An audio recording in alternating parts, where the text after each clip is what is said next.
Hey, it's been a few months. I'm back though. And today I'm talking about the Great Salt Lake.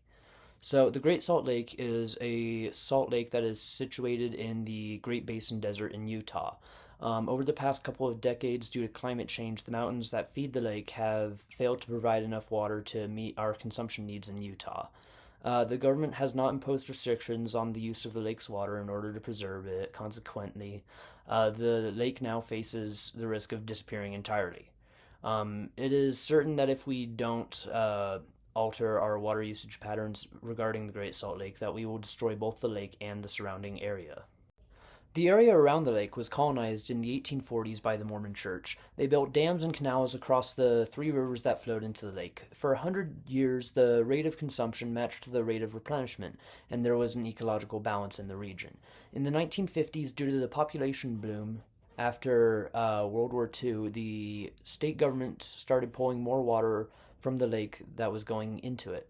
In the 1980s, the region was hit with a particularly wet season, and extra snowmelt from the mountains replenished the lake back to its original state from before the 1940s. Since then, the area has become increasingly dry. The land and its people rely on the disappearing Great Salt Lake. 40% of the world's brine shrimp industry comes from the Great Salt Lake. Millions of migratory birds come to the Great Salt Lake to rest while they migrate. More than 2 million people live in the area and rely on the lake to keep our toxic waste down and to continue to make this place a livable land. We pull water from the lake for agriculture, for mining, for our water systems in the cities, but the issue is we pull too much water from the lake and the water sources going to the lake as well, leaving less water in the lake. Water is pulled from the lake for many different reasons, including mining. Although it's just a small percent of what the water being pulled from the lake is used for, it's still doing a lot of damage to the lake. Water that is pulled from the Great Salt Lake used for mining is largely used in the Bingham Canyon mine. In those mines, the water collects various chemicals, including arsenic, then gets washed away back into the Great Salt Lake, poisoning the water and making it toxic. As the lake dries, the arsenic will get exposed to the air and then picked up by the wind, making the surrounding area toxic as well. Another thing that water is pulled from the lake for is agriculture. 75% of the water pulled from the lake goes towards agriculture. Most of that water is used for alfalfa production, which only makes up about 1% of the economy of the state. Years ago, alfalfa was an important part of the economy of the state, but since the 1940s, the population of the state has grown sevenfold and the economy of the state has greatly diversified. Laws on water distribution were never changed as the people of the state and their needs changed. According to Brigham Young University, to prevent the lake from drying up, the lake needs to be receiving about 2.5 million acre-feet of water per year to replenish. According to the University of Utah, between 2021 and 2025, the lake only received about 400,000 acre-feet of water, nearly one-sixth of the amount of water needed in the lake for just 1 year. The lake was receiving less than 1/30th of the amount of water it needs yearly to survive.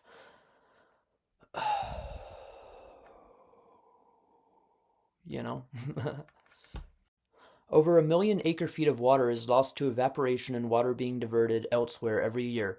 We'd have to cut our consumption from the lake in half just to keep the water level where it is. Climate change is heating up the land, and more water is being evaporated from the lake now than ever before.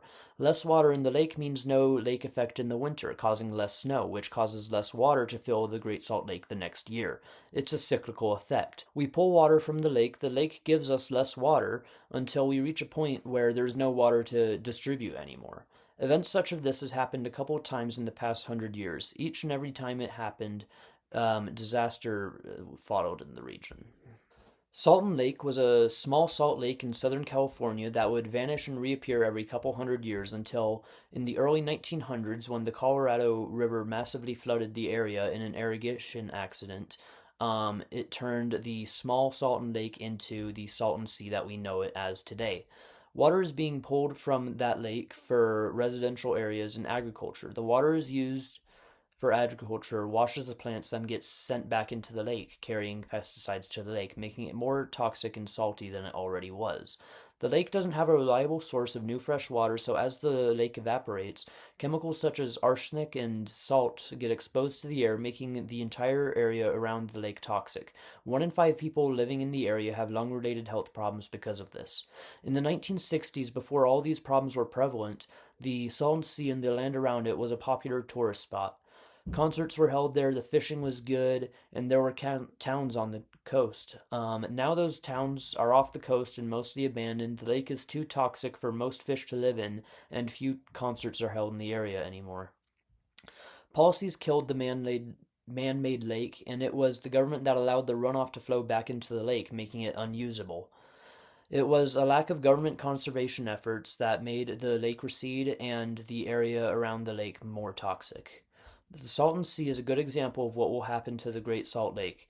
The land is dry and toxic, and hardly anything grows in the area. The population of the region have fled, and the only people who remain are too poor to leave and have serious health problems because of it.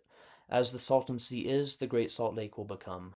In the 1960s, the Soviets came up with a plan to transform Central Asia. They built dams and canals across the two main rivers that flowed into the Aral Sea, the main water source of the region, so that they could create massive cotton plantations. Those two rivers gave the lake up to 80% of its water. With the rivers dammed and canaled, less water drained into the Aral Sea, and it slowly started to dry up. The towns on the coast no longer had water to fish in, and the sea was now a desert. There was an island on that sea that was used as a chemical weapons testing center. Chemicals such as anthrax weren't disposed of properly when the place was shut down, and they leaked into the seabed. And without the sea to keep those chemicals down, the wind has blown those chemicals across the region, poisoning thousands.